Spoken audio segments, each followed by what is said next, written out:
going. Bismillah ar-Rahman ar-Rahim. Alhamdulillahi Rabbil Alameen. Wassalatu wassalam ala ashraf al-anbiya'i wa mursaleen. Nabiyyina wa qudwatina Muhammad alayhi afdalus salah wa azka taslim. Allahumma alimna bima yanfa'una wa anfa'na bima alamtana wa zidna ilman ya Rabbil Alameen.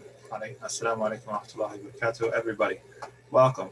Saturday morning in New York time. A good amount of snow outside.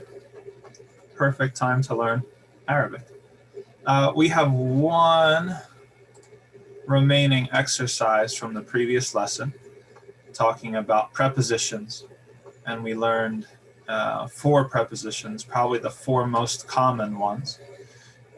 So let's go to that, and then we will spend the rest of the class talking about something completely new and exciting and different, inshallah. But first,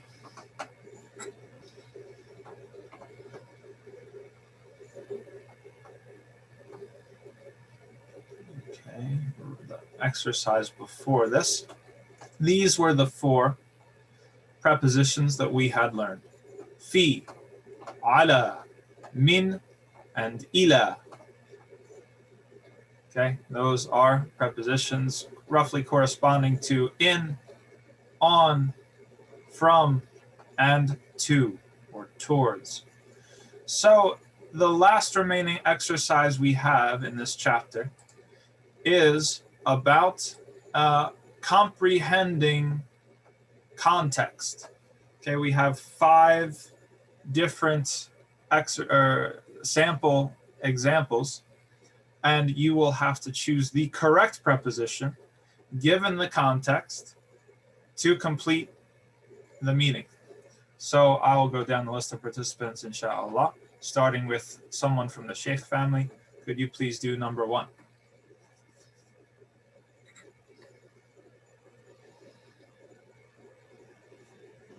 Al-kitabu min al-maktabi. So translate that for us. The book is on the table. Maktabi?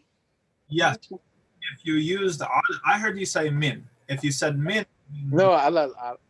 Okay, sorry, I must. Al-kitabu al-maktabi. Very good. That's the most sensical.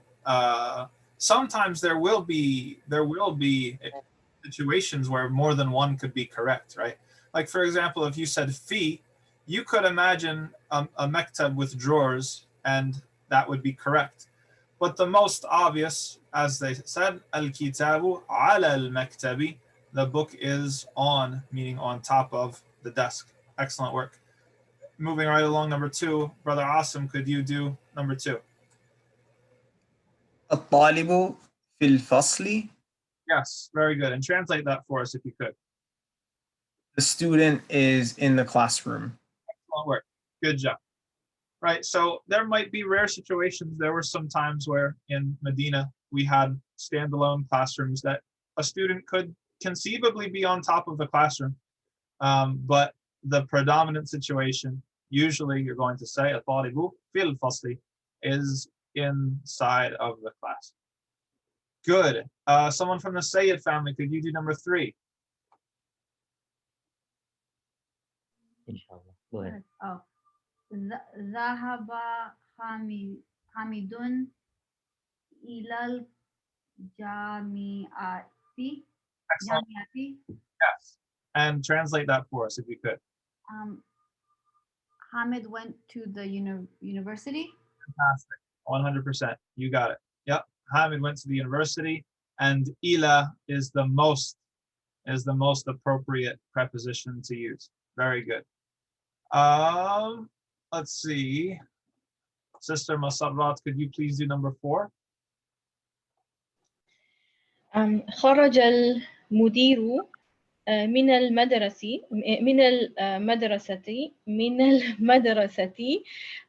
The principal exited from the class.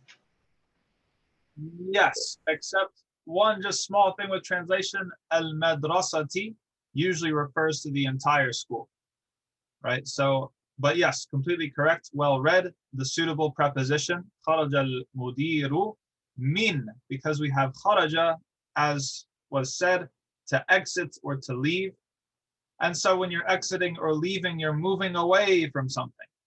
So the correct and suitable and appropriate preposition would be min. Al-madrasati, and madrasati is a mouthful. It's not just, it's not so much an error on your part as it is that in Arabic, there are certain words that are built upon easier patterns of phonemes and some that are more difficult. Madrasati has an unusual amount of letters for an Arabic noun, and so it is a mouthful. So no shame in that. Brother Sa'id, could you please do number 5? Yes. ذهب محمد محمد من الصين في البيان. This is al-yaban. في اليابان. Okay, good. So translate that for us. What does that mean? ذهب. I don't know what ذهب means. Subhanallah. Okay, no problem. Dhahaba means to go. To go. Okay. If he went, because it is past tense. Okay. I think I might change my proposition. Now, inshallah. ذهب محمد إلى الصين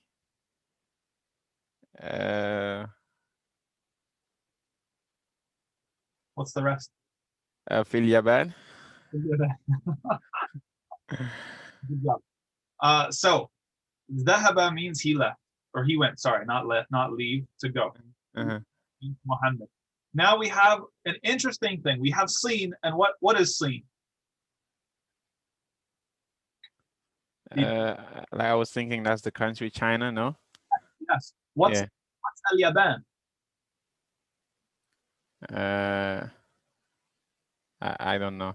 Oh, I can tell. So it is al-yaban. Sounds like a lot like Japan. Yes. So now we have 2 countries here. So we're talking about Muhammad traveling. All right. And you said ذهب محمد إلى الصين في اليابان. So that would mean that Muhammad went to China in Japan.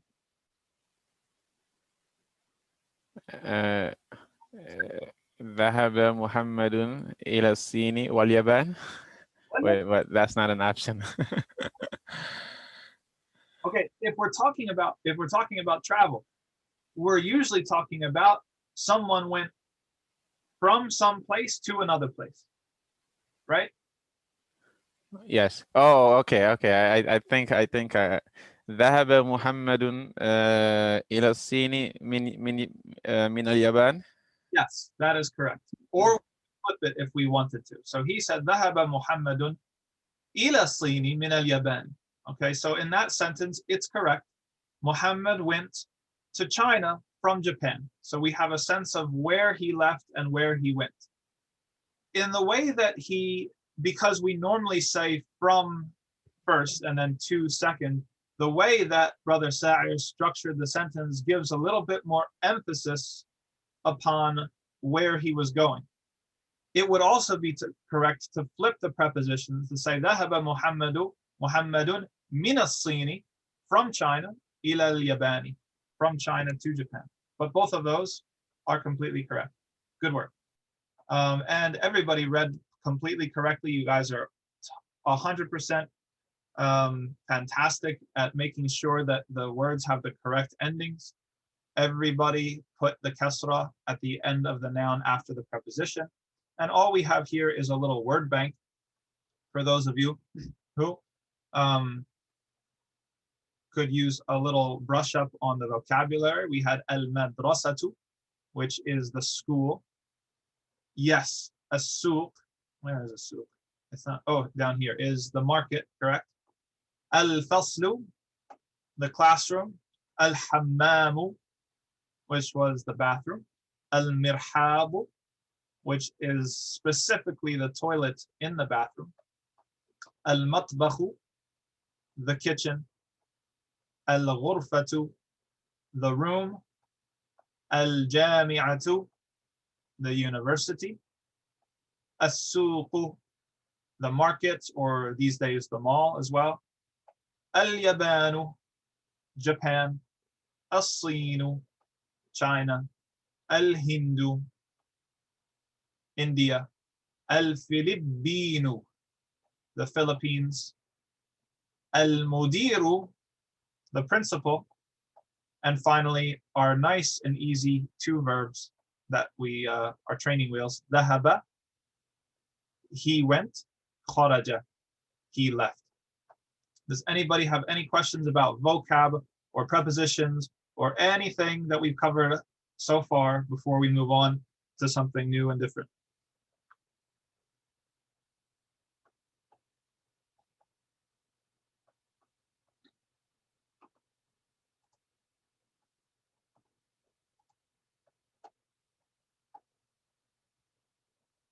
Okay, then away we go.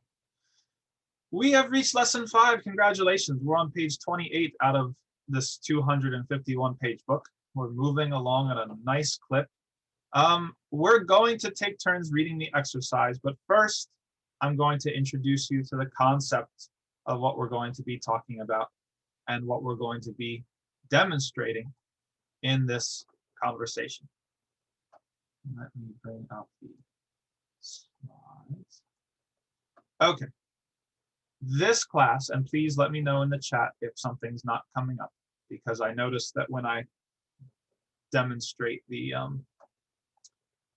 slides, at least in my browser, I should probably move it to PowerPoint, but when I demonstrate it in browser, sometimes the connection speed lags. We are learning how to make possessive constructions. Okay, possessive constructions. How to talk about something that is owned or possessed or specific to somebody else.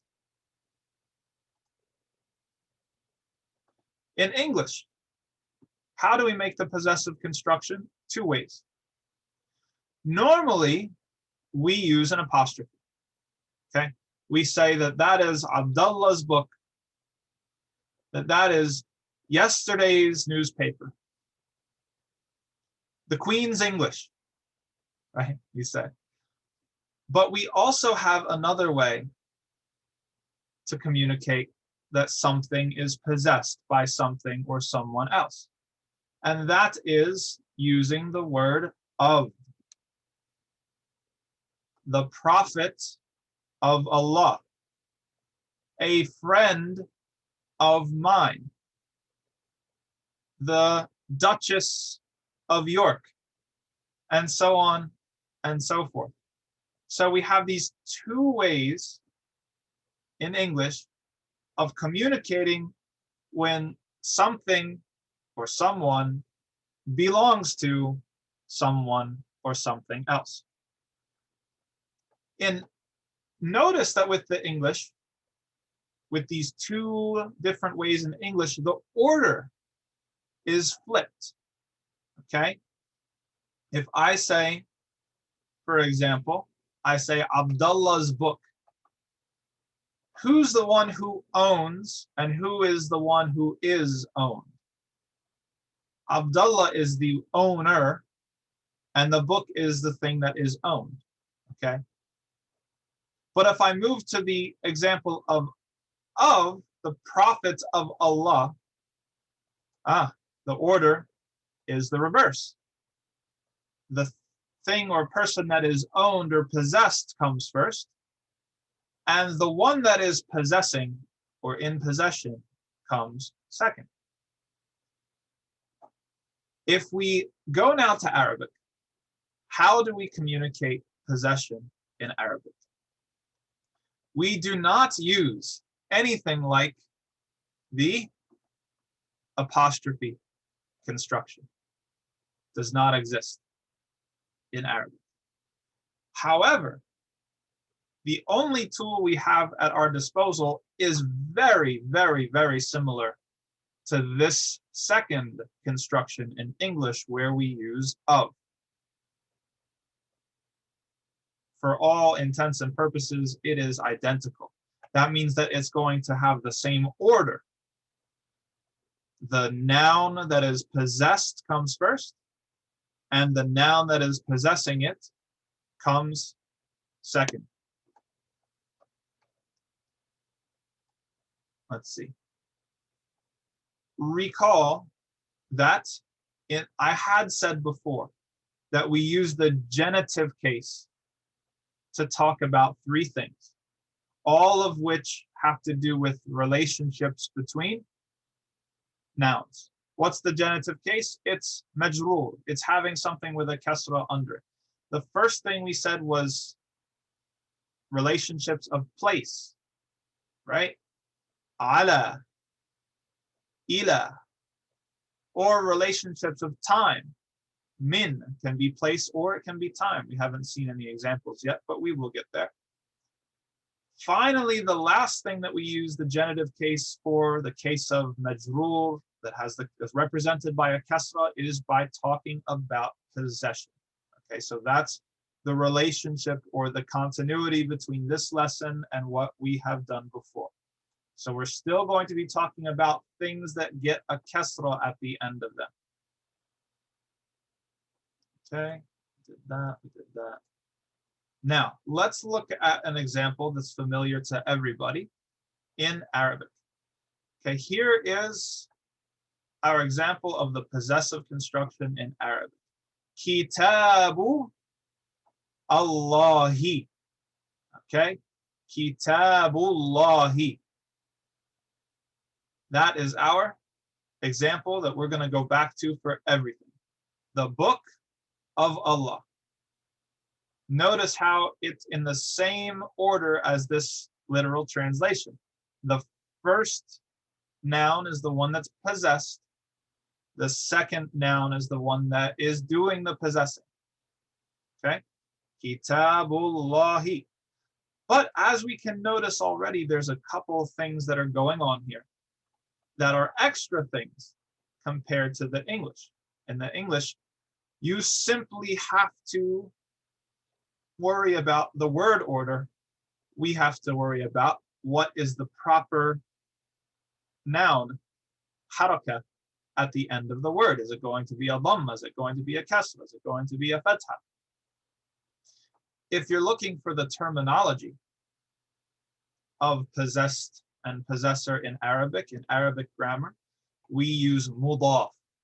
Okay? Possession as an idea is called idafa. Mudaf is the thing being possessed, and the mudaf ilayh is the one that is possessing. Okay? The mudaf is always going to be first, and the mudaf ilayh is always going to be second. The thing being possessed is always going to be first, and the possessor is always going to come directly after. Okay, should I get into that right now? Okay, how do we make the construction? Okay, we make the construction of the Kitabullahi. The first thing that you notice is that the possessor is always going to have a kasra. Okay, this is what we were talking about when we were talking about, I'll go to this one, yes, is always majroor. Okay, the mudafun ilayh, the possessor, is always going to be majroor, just like as if it had a preposition in front of it. Kitabullahi. That's the most obvious thing that comes to our ears that we hear when we hear this type of construction. Okay. The second thing is that we have the first word here, kitabu. In this particular example, it has a dhamma. Okay? In this particular example, kitabu is in the nominative case. But the mudaf, the thing that is being possessed, does not have just one grammatical case. It depends on what's going on in the sentence. If I say, هذا كتاب الله, then yes, kitab will be marfu' with a dhamma because it's part of the khabar. هذا مبتدا كتاب الله. But what if I stuck a preposition before it? What if I said min kitab Allah, from the book of Allah? Then it would turn into min kitabillahi. Yes, kitabi. Okay, so it's important to realize that whatever is the haraka on the mudaf, the thing being possessed, it's not fixed. It can change depending on what else is going on in the sentence. The thing that is fixed, the thing that is constant, is that there's only going to be one of whatever it is. There's only going to be one dhamma or one fatha or one kasra. There's not going to be two. Why? Why is that? Who can figure that out?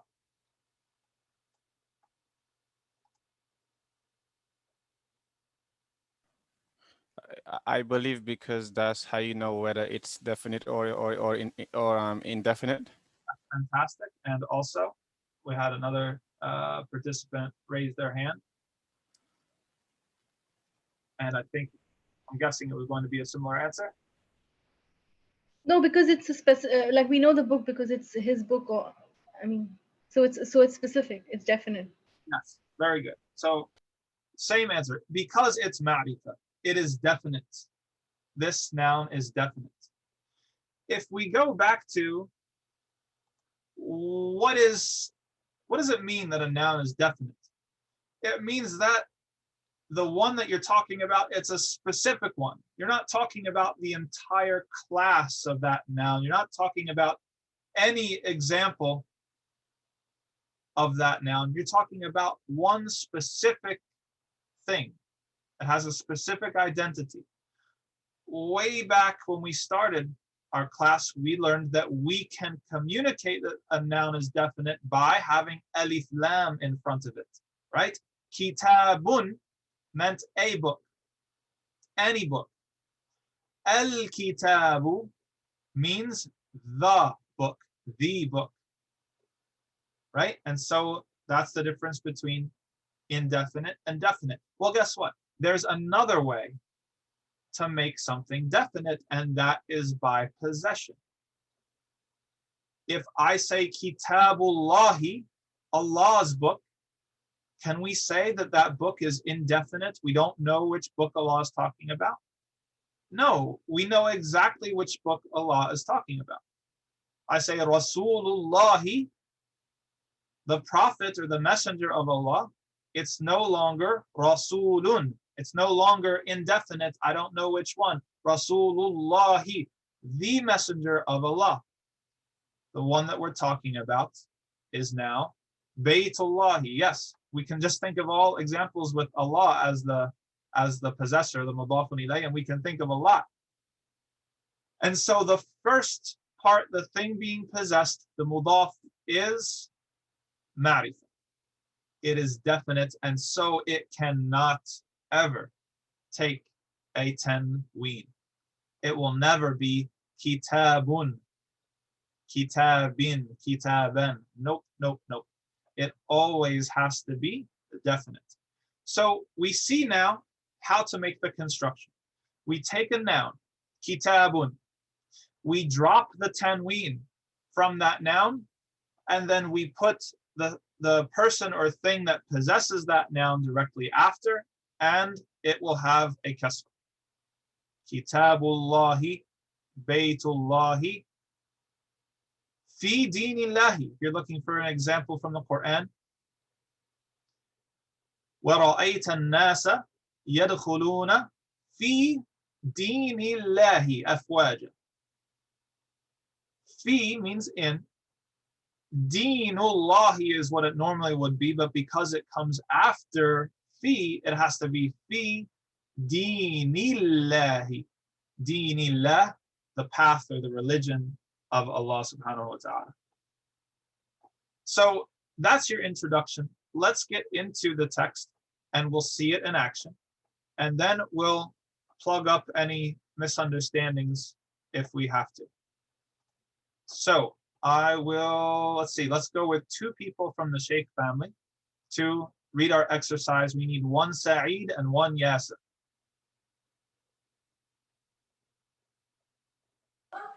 Go ahead. Okay, I'll be Sa'idun. Kitabu Muhammadin Haza Ya Yasiru. لا هذا كتاب حامد. You don't even. Wait, you want us to do the whole entire exercise? Go on. Okay. Aina Kitabu Muhammadin. هو على هو على المكتب هناك. Aina Daftaru Ammarin. هو على هو على مكتب محمد مدرسي. Good. Khalamu min haza ya Aliyu. هذا قلم المدرس. Aina Haqibatul Mudarrisi.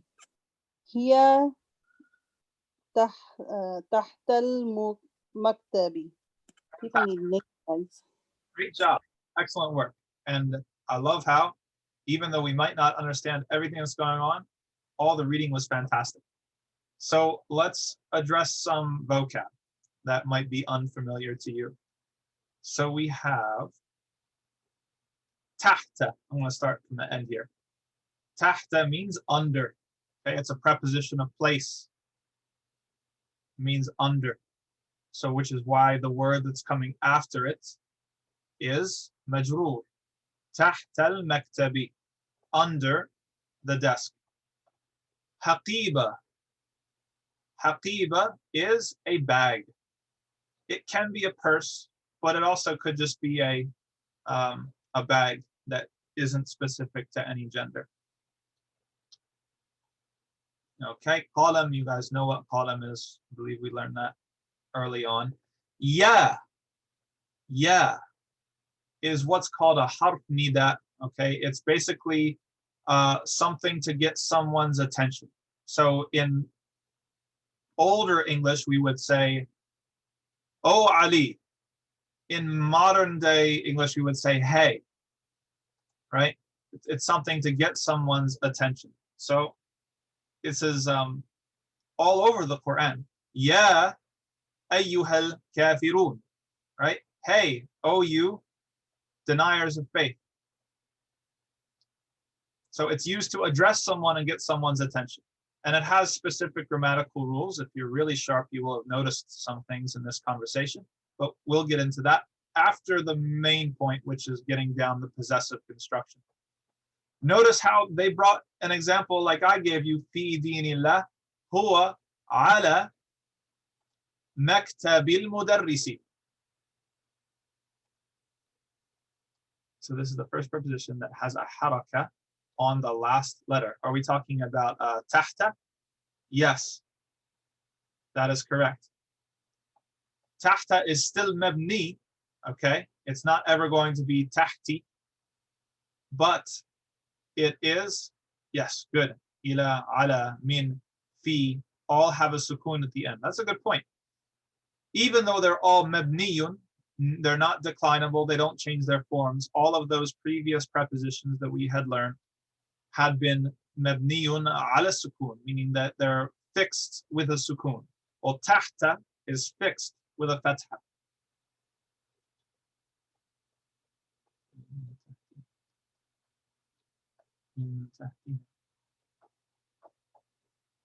And I might be mistaken about that because now I'm thinking about the Quran. تجري من تحتها. So just scrap what I just said because تجري tahta is not fixed. It's not. It can be affected by grammar. Tahta is the original, and then it can be affected by other words. Inshallah, we'll review that. أين دفتر عمار? We learned that دفتر means notebook. We had that before. هناك. هناك is a direction particle. It means over there. And it's not specific to how far away it is. Like we could say هناك like China, or we could say هناك like across the room, right? It's all relative depending on what we're going for. Does everybody have these words so that I can, either you can take a screenshot or have them written down, and then I can move to the top half of the conversation? Or I should say, let me know if you need me to stay on the screen for another second. And I'll assume that silence means I can scroll up.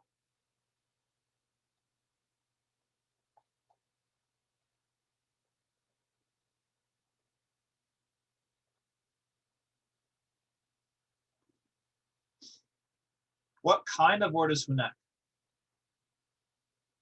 I don't know. Off the top of my head. I'll have to look at that. Good question.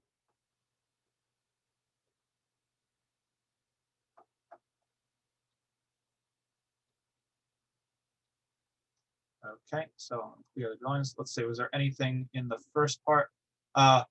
Look at how they hit you with a question at first. No worries. It was Akitabu Muhammadin. Hada, is this Muhammad's book? Ya Yasir. Oh Yasir.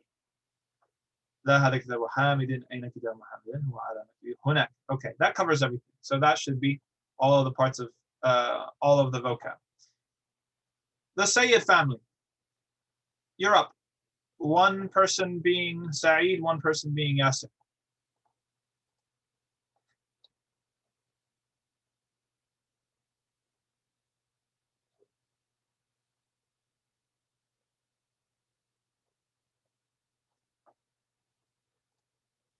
No, it's not muted. Oh, okay. La hada kitabu hamidun or hamidin.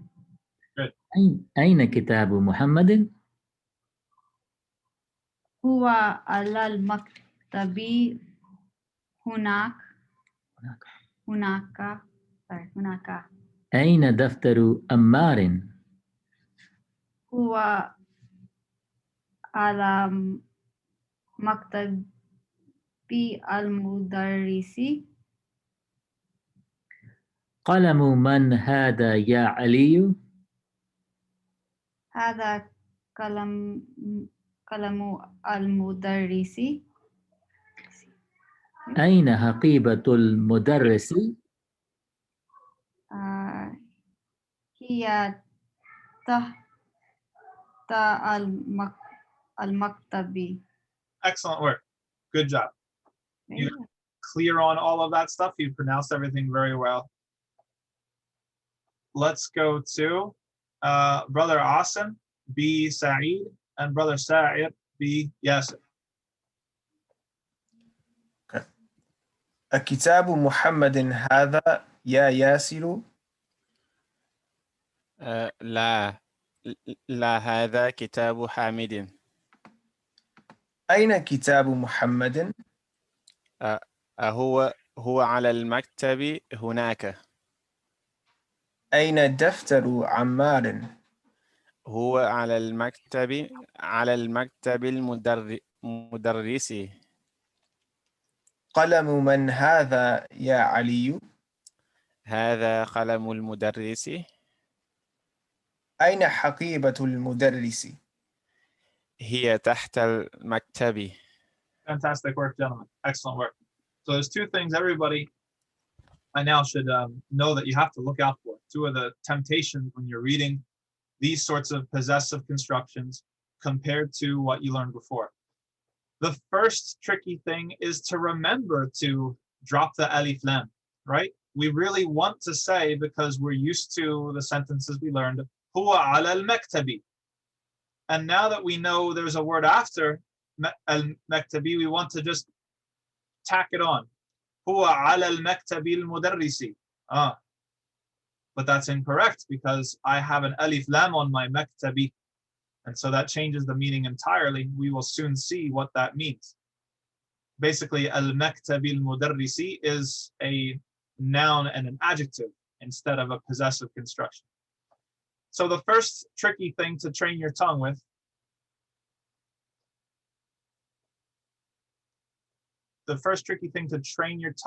is to drop the alif lam from the mudaf, from the first thing that's being possessed.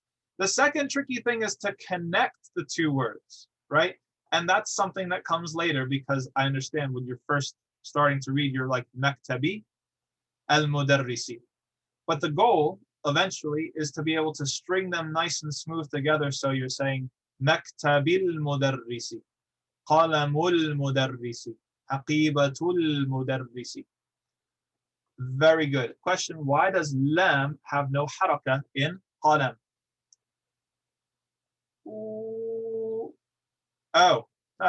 Right here, because it's assumed. Okay, just like they don't write the dhamma over huwa, they assume that you know that word. Usually, in Arabic texts, they're not going to write the haraka. Here, in some texts that are meant for beginner learners, they're only going to write the ones that kind of are disputable or maybe ambiguous. Okay, so for example, they would put the dhamma here because it's something that indicates the grammar to you. They put men here because they're trying to help you out so that you don't confuse men and min, right? They write aliyu because that's part of the grammar after calling to someone using ya. But they're not writing the fatha over hada. They assume that you know hada, right? So they don't write the haraka over qalam because they assume that you know this word. Good. Let's see. Sister Samira and Masarrat. Can you please do it? Masarrat. Well, let's have you be Sa'id and the Sister Samira Yasir.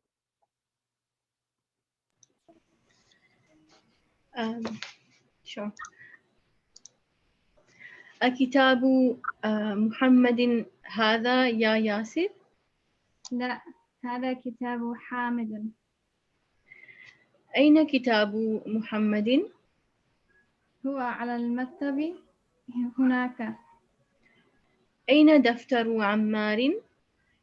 هو على مكتب المدرسي. قلم من هذا يا علي؟ هذا قلم المدرس. أين حقيبة المدرس؟ هي تحت المكتب. It's not working. Very good. How come the Ali doesn't have tanween? Yes. I was waiting for someone to catch it.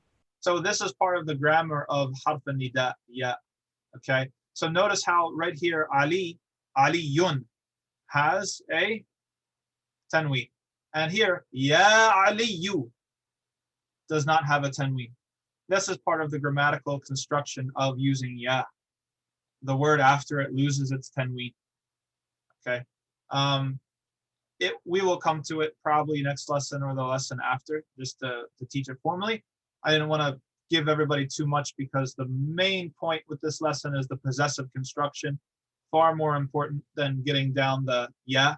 But yes, good catch. It's because it comes after ya. And there's other rules too.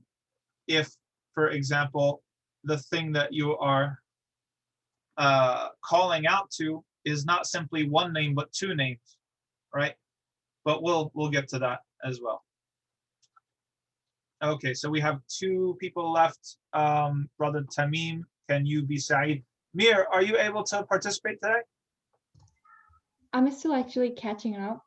No problem. I'm gonna jump in your place, okay? Is that okay? Okay, so Brother Tamim, you can be Sa'idun and I'll be Yasir. That way everyone will have gotten a chance that wanted to. Ready? All right, good. Akitabu Muhammadin Hada Ya Yasir. Good. Let me just interrupt and point out, same point with Ali, Ya Yasiru, whereas normally it would be Yasirun, right? So we see the same rule in play. La, Hada Kitabu Hamidin. أين كتاب محمد؟ هو على المكتب هناك. أين دفتر عمار؟ هو على مكتب المدرس. قلم من هذا يا علي؟ هذا قلم المدرس. أين حقيبة المدرس؟ هي تحت المكتب. Very good. Excellent work to me. One last thing I'll point out. Notice this construction here and what Sa'id says. He says, qalamu men. Okay? This is still possessive. This is mudaf ilayh. Whose pen? He's saying. Right? Which is why they put the dhamma, because normally it would be qalamun. Right? If we were just going to talk about a pen, but this is a possessive construction that means whose pen? Qalamu men. Because of that, it loses the second dhamma. And the mudaf ilayh is men, but since men is mabniyun, it's fixed, it never changes, we don't see that it has a kasra at all. But literally this is, whose pen is this? O Ali. And, yes, question. One question on if we go a little up on Ammarin. Where is Ammar? Yes. In Ayn daftaru Ammarin. Yes. So Ammarin is a name, right? Correct. So it's like two Qasra, two Qasra bill. Excellent. Good. So the construction here is mudaf ilayh. We have daftaru Ammarin. All right. So it is Ammar's notebook. The first part, the mudaf, it loses its tanween. Daftaru instead of daftarun. It doesn't need alif lam to be ma'rifah. It's already ma'rifah because it's possessed. We know whose notebook it is. But it was never a condition that the second part of the possessive construction only have one harakah. That will depend on what you're talking about. When we said Baytullahi, we only had one kasra because Allah never has tanween, right? It's always Allahu, Allaha, Allahi, right? If we use a masculine name, then we're dealing with tanween. Kitabu Muhammadin, Kitabu Hamidin, Kitabu Muhammadin, and so on and so forth. If we did it with a what if our mudaf ilayh was a definite noun? What if we said, like, for example, the desk's pen, right? The pen of the desk, the pen that belongs to the desk. Qalamul maktabi, right? It would have an alif lam in front of it, and so it would only have one kasra after it, right? So that's something that is not fixed. Whether it has two kasras or one kasra, that depends on what type of noun we're dealing with. If it were, for example, a feminine noun, Fatima, then it would be something different. It couldn't possibly have tanween because we know that it can't have tanween. That the answer to that question is going to come later. But does that answer the basic question? Why can't we say Muhammadun or Ammarun or Hamidun?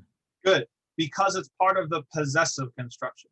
If it was Aina daftaru Muhammadun, the sentence wouldn't make sense. It would come close to the meaning of where is notebook Ammar. It would seem like you're asking where is the notebook and where is Ammar, right? The fact that it is in the genitive case that it has that it's majroor tells us that that is the thing that possesses the noun that came before it. So being majroor is an essential ingredient of that part of the possessive construction. However, whether it has tanween or not, whether it has two kasras or one kasra, that's something that depends. It's inverse. It's actually the opposite, right? Like if you look at the two parts of the possessive, like Kitabu Muhammadin, the first part, the mudaf, has to be ma'rifa. It can't have tanween. But it doesn't have to be marfu'. It doesn't have to have a dhamma. It could have a kasra. It could have a fatha. And the second part, the mudaf ilayh, is the opposite. It's the opposite. It has to be majroor, right? It has to have some sort of kasra at the end, but it doesn't necessarily have to have tanween. It could be one kasra. It could be two kasras. Does that make sense? Yes, absolutely. Thank you. Okay. Any other remaining questions before we depart for the day?